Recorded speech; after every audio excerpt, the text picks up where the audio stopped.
오늘 잠언 21장 27절부터 보겠습니다. 잠언 21장 27절부터 31절까지 보겠습니다.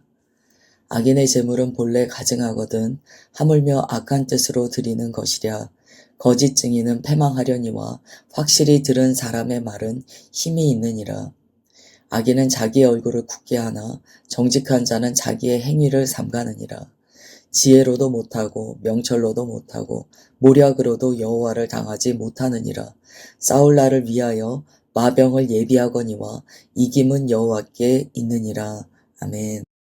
27절은 하나님께서 위선적인 제사를 얼마나 미워하시는지를 가르쳐 줍니다. 이 제사는 예배죠. 예배는요, 그 행위 자체보다 그 사람과 그 사람의 마음, 삶의 태도가 더 중요합니다. 우리가 가인과 가인의 예배를 알고 있습니다. 주님께서 가인의 예배를 안 받으셨어요. 그런데 그 앞에 가인도 안 받으셨다라고 말씀하세요. 가인과 가인의 예배를 안 받으셨다라고 말씀하셨어요. 마찬가지입니다. 악인의 재물은 본래 가증하다라는 것은요, 악인이요, 재물이 아무리 좋은 걸 드려도요, 악인의 재물이 되면 오염되어 있다는 거예요. 그것도 같이 가증한 것이 된다는 거예요. 재물이 문제가 아니라는 거예요. 사람이 문제라는 거예요. 그런데 또 이렇게 말씀하세요. 악한 뜻으로 드리는 것은 얼마나 가증하냐? 악한 뜻은 무엇입니까? 마음의 태도입니다. 마음의 태도예요. 예배 자체를 순수한 목적으로 드리지 않는다는 거예요. 예배가 자신의 어떤 자아를 실현하는 수단이거나 자기 목적을 성취하기 위한 수단화되어 있다면 그것은 온전한 예배가 아닙니다. 그래서 27절은요, 예배자를 향하여 하나님께서 주시는 어떤 경계의 말씀이에요. 우리는 이러한 것들을 묵상할 수 있어요. 나는 예배 드릴 때 정말 주님만이 나의 왕이시라고 고백하며 예배 드리는가? 예배가 어쩌면 나의 유익이나 내 자아의 만족을 위한 예배가 아닌가를 늘 생각해야 돼요. 왜냐하면 성경에서 그것을 가증하다라고 가르쳐 주셨기 때문이에요. 혹은 예배와 나의 삶이 분리되어 있지 않은가라는 것도 봐야 돼요. 외형적인 예배 의식만 중요시하고 실제로 삶에 있어서는 예배자의 삶을 살아내지 못하거나 예배 드리는 마음이 문제가 있거나 그렇다면 정말 이 예배는 주님께서 받으실 수 없는 예배인 거예요. 그래서 우리가 주일의 예배는요, 축도로부터 예배가 시작되는 것이다라고 이야기합니다. 주일 예배는 모여서 예배 드리지만 축도함으로 삶의 예배로 파송하는 거다라고 이야기를 해요. 오늘 27절은 그러한 모든 내용을 담고 있는 말씀입니다. 그 다음에 28절 보겠습니다. 거짓 증인은 패망한다는 거예요. 그러나 확실히 들은 사람은 그 말에 힘이 있대요. 이것은 거짓과 또한 진실의 차이를 말씀하시는 것이죠. 거짓 증인은요, 목소리 크게 얘기하면 일시적으로 힘을 갖는 것 같아요. 그러나 주님께서는 항상 이 잠언에는요, 계속하여 증언자에 대해서 얘기하세요. 그게 거짓이라면 일시적으로는 사람들한테 힘을 얻고 일시적으로는 그럴듯해 보여도 주님 앞에서는 그렇게 못한다는 거예요. 결국 패망한다는 거예요. 우리가 주님 앞에 가면 내가 했던 말들을 다 짓고 해야 되는데 어떻게 우리가 주님 앞에서 거짓말할 수 있겠습니까? 주님께서 말씀하시는 거예요. 확실히 들은 사람의 말은, 이건 진실을 말하는 사람의 그 말은 힘이 있다는 거예요. 하나님께서는요, 진리, 진실에 입각하여 하는 말은요, 시간이 아무리 걸리더라도 하나님께서 반드시 세우십니다. 거짓은 빠르게 퍼지는 특징이 있어요. 그러나 진실은요, 더디게 나타나는 특징이 있습니다. 진실은 굉장히 나중에 밝혀지거나 이런 일들을 우리가 보게 돼요. 거짓은요, 어둠의 영에 관련된 일이기 때문에 굉장히 빠르게 퍼지면서 사람들을 미혹합니다. 그렇지만 하나님께서는 그 거짓을 결국 패망하게 하신다는 거예요. 그래서 우리는 내가 진실을 말하는가를 늘 생각해야 돼요. 내가 혹여 거짓을 증언하고 있지 않은가를 늘 생각해야 돼요. 하나님의 백성은 정직한 입술이 있어야 합니다. 누가 들어도 신뢰할 수 있는 입술이 있어야 돼요. 이 조사에 따르면 사람들이 그렇게 자연스러운 거짓말을 매일 하고 산다고 하잖아요. 그렇습니다. 우리는 거짓말을 많이 하고 살아요. 어떻게 거짓말을 안 하고 삽니까? 이제부터 아무 말도 안 해야겠어요, 주님. 우리의 입술을요, 주님께 올려드리는 거예요. 그리고 내가 이 말은 좀 했는데 찔리네? 그러면 그때는 주님께 엎드려 회개하면 되죠. 이제 28절의 말씀은요, 그리스도인은 입술을 상가하는 자들이다. 진리의 말을 하려고 정말 주님 앞에 헌신된 자들이다. 라는 것을 가르쳐 줍니다. 29절이에요. 악인은 자기 얼굴을 굳게 하지만 정직한 자는 자기의 행위를 삼간다. 라고 되어 있어요. 여기서 얼굴을 굳게 한다는 것은요, 얼굴을 이렇게 완고하게 해서 자기가 옳다고 자기 고집대로 막 밀어붙이는 태도를 뜻해요. 얼굴이 딱딱하게 굳어 있다는 거예요. 여러분, 얼굴 굳히는 게 좋은 게 아니에요. 주님께서는 이게 완고하다라고 가르쳐 주시거든요. 이 딱딱한 얼굴이 이야기하는 건 뭐냐면, 나는 내가 틀렸더라도 나는 고칠 생각 없어. 이 이야기야. 그러니까 이거를 새 번역에서 보면은요, 재밌게 표현했어요. 악한 사람은 얼굴이 뻔뻔스러우나 이렇게 표현했어요. 뻔뻔함이 있다는 거예요. 자기 얼굴이 정말 이렇게 막 굳어져가지고요, 누가 뭐라고 해도 상관없어. 나는 내가 하고 싶은 거 할 거야. 라고 만약에 우리가 그렇게 한다면 우리는 뻔뻔한 자예요. 오늘 말씀에 따르면. 그리스도인은 그러면 안 되죠. 그리스도인은 얼굴을 주님 앞에 굳게 해서는 절대 안 됩니다. 우리는 주님 앞에 얼굴이 부드러워야 돼요. 마음도 부드러워야 돼요. 주님께서 뭐라고 말씀하실 때, 네 주님, 이 부드러움이에요. 이 잠언은요, 정말 우리 마음의 껍데기를 막 베내거든요. 딱딱한 부분을 막 베어냅니다. 이 잠언 말씀이 상당히 우리의 내면에는요, 어떨 때는 아파요. 그런데 그때 악인은 특징이 있다는 거예요. 얼굴을 더 굳힌다는 거예요. 근데 정직한 자는 자기의 행위를 삼간대요. 들었으면 내가 그러한가라고 나를 돌아본대요. 잠언의 이 주제는요, 정말 많이 반복됩니다. 계속 나오는 주제예요. 지혜 있는 자는 훈계를 좋아한다라고 그랬어요. 다 일맥상통하는 말씀입니다. 그 다음에 30절이에요. 지혜로도 못하고 명철로도 못하고 모력으로도 여호와를 당하지 못하느니라. 아무도 하나님을 당할 수 없다는 거야. 여기서 당하다라는 것은 대항하다라는 의미예요. 세상의 지식으로 하나님을 대항하려고 해도 안 된다는 거예요. 세상의 어떤 명철, 삶의 어떤 자기가 얻은 그러한 경험, 전략, 모략, 아무것도 주님을 대항할 수 없다는 거예요. 하나님의 섭리는요, 사람이 거스를 수 없습니다. 하나님은 절대적인 주권자이세요. 사람의 모든 것은 하나님 앞에 다 무너지게 되어 있습니다. 이것과 일맥상통하는 말이 무엇입니까? 내가 내 길을 계획할지라도 그것을 성취하시는 분은 하나님이십니다. 계획은 내게 있어도 성취는 주님께 있습니다. 이게 잠언의 말씀이거든요. 똑같은 이야기예요. 우리가 하나님의 뜻을 거슬려 보려고 내 뜻대로 하나님을 막 움직여 보려고 해도 안 된다는 거예요. 여기서 기도자의 모습이 조금 조명되어야 될 것 같아요. 기도 많이 하신다, 기도에 능력이 있다 하시는 분들이요, 가끔 가다 보면 너무 무서운 얘기를 하세요. 마치 본인이 기도하면 될 것처럼 얘기해요. 그거는 안 해야 되는 말이에요. 그건 굉장히 교만한 말이죠. 내가 기도하면 하나님께서 내 말을 다 들어주셔. 저는 100% 사입이라고 봅니다. 사람은요, 하나님의 섭리 앞에 겸손해요. 그게 하나님의 사람이에요.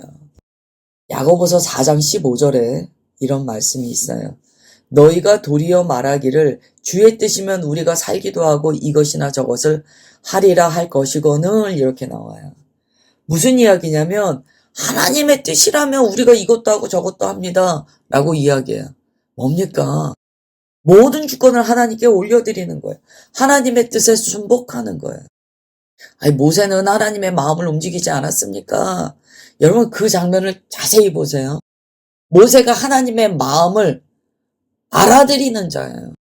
그러니까 하나님의 지금 이 진노하시는 말씀 가운데 같이 들어있는 긍휼의 마음을 그가 알았다는 거예요. 그래서 하나님의 그 마음을 모세의 입을 통하여 하나님께 고백되어지자 하나님께서 그걸 기뻐하시고 받으셨다는 거예요. 하나님은 자비와 또한 공의의 동시에 하나님이시기 때문에, 공의와 자비가 항상 공존하시는 하나님이시기 때문에, 모세가 하나님을 아는 자였기 때문에 그렇게 한 거예요. 근데 우리가 뭔가 하나님의 일을 하거나 하나님께 기도드릴 때 마치 하나님을 내가 조정할 수 있다는 생각, 그건 뿌리 뽑혀야 됩니다. 잘못하다가는 진짜 까딱 사입이 가요. 그 다음에 31절이에요. 싸울 날을 위하여 마병을 예비하거니와 이김은 여호와께 있느니라. 같은 맥락이죠. 우리가 전쟁을 위하여 준비합니다. 그건 사람이 할 일이에요. 하나님께서는 분명히 우리에게 준비하게 하세요. 그러나 이기고 지는 것은 하나님께 있다는 거예요. 이기고 지는 건 하나님께 있다는 거예요. 그럼 사람의 의무는 뭡니까? 잘 준비하는 거예요. 결과는 주님께 있어요. 그래서 우리는요, 그리스도인은 항상 주님의 말씀에 순종하며 준비되는 삶을 살아야 됩니다. 이게 깨어있다의 의미잖아요. 늘 언제나 주님께서 언제든지 내게 말씀하시면 내가 순종할 그 마음의 준비가 되어 있고, 나의 삶이 믿음의 삶으로 체계가 잡혀 있어야 돼요. 준비가 되어 있어야 돼요. 그러나 이 준비가 나를 교만하게 해서는 안 돼요. 때로 우리가 신앙생활 너무 열심히 하다 보면 교만해지잖아요. 내가 뭐 너무 막 기도도 열심히 하고 말씀도 많이 보고 그러면 이제 막 그때부터 교만해집니다. 주님께서는 항상 우리를 근신하게 하시는 말씀을 주세요. 예비해라, 준비해라. 그러나 이김은 나에게 있다. 라고 말씀하세요. 지금 이 말씀들의 결론은요, 결국 하나님 앞에 진실하라라는 거예요. 위선적인 제사 안 되고 거짓말하지 마라. 반드시 패망할 것이다. 아무리 네가 지혜롭고 철저하게 계획했어도 하나님의 섭리를 거스를 수는 없다. 최종적인 결론, 이김은 오직 하나님께 있다. 굉장히 중요한 말씀이에요. 그리스도인은 항상 생각해야 돼요. 하나님께서 우리에게 많은 은혜를 주십니다. 그런데 그리스도인이 어느 순간에 너무 하나님께서 내게 은혜를 주시면 월권하려고 하는 마음이 생겨요. 그건 교만이에요. 교만이에요. 선악과를 그래서 따먹은 거예요. 월권한 거예요. 하나님께서 금지하셨는데 따먹잖아요. 그런 마음을 경계해야 합니다. 그 다음에 잠언 22장 보겠습니다. 1절 2절 볼게요. 많은 재물보다 명예를 택할 것이요 은이나 금보다 은총을 더욱 택할 것이니라. 가난한 자와 부한 자가 함께 살거니와 그 모두를 지으신 이는 여호와시니라. 아멘. 뭐가 더 소중합니까? 뭐가 더 귀합니까? 라는 어떤 질문을 주는 말씀이에요. 1절에 보면 많은 재물에 대해서 말씀하세요. 사람의 소유욕이죠. 은과 금도 나와요. 사람이 은금 마다하는 사람이 어디 있습니까? 많은 재물 마다하는 사람이 어디 있습니까? 다 좋지요. 그게 나쁜 게 아니에요. 다 좋습니다. 그런데 주님께서 이렇게 말씀하세요. 그래, 재물 많고 너의 삶에 은금이 많은 거 좋지. 그런데 하나님의 백성은 그것을 우선순위에 두지 않는다. 너는 명예와 은총에 우선순위를 둬라 라고 말씀하세요. 여기에서의 명예는요, 이제 우리가 주님 앞에 설 때 칭찬과 명성을 얻게 된다 라고 할 때 이런 의미예요. 명예는요, 세상에서의 어떤 권력의 명예를 이야기하는 게 아닙니다. 여기에서 명예는 하나님 앞에서의 하나님의 칭찬, 하나님께서 우리의 삶을 통하여 영광 받으시는 그 삶의 열매를 의미해요. 그러니까 많은 재물보다 하나님 앞에서 받는 그 칭찬을 더 중요하게 여기라는 거예요. 세상에서 아무리 성공해도 하나님께 꾸지람을 들으면 그 인생은 실패입니다. 아무리 세상에서 성공해도요, 하나님께서 고개를 돌리시면 그 인생은 멸망이에요. 그래서 항상 우리는 주님 나에게 무엇라 말씀하십니까? 주님 지금 저의 삶을 볼 때 주님 주의 마음이 어떠하십니까? 늘 그걸 살펴야 돼요. 하나님의 얼굴 빛을 늘 집중하여 우리가 바라보는 삶을 살아야 돼요. 이것이 이제 은총, 은혜와 연결이 됩니다. 이 은총은요, 사람에게 얻어내는 어떤 자비를 의미하는 게 아니에요. 이 은총은요, 하나님께서 하나님의 백성에게 주시는 호의, 자비를 의미합니다. 그러니까 은금을 버는 것보다 하나님께서 내게 주시는 자비를 누리는 자가 되라는 거예요. 세상에서는 인정받고 은금을 모았는데 하나님의 자비로부터 멀어지는 사람은 뭐가 남습니까? 아무것도 아니잖아요.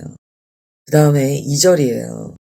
하나님 앞에서는 모두 평등하다.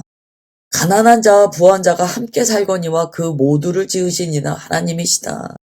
하나님께서 다 섭리하고 계시다는 거예요. 세상은요, 이게 수저, 금수저, 흙수저 뭐 다 있잖아요. 은수저 다 있잖아요.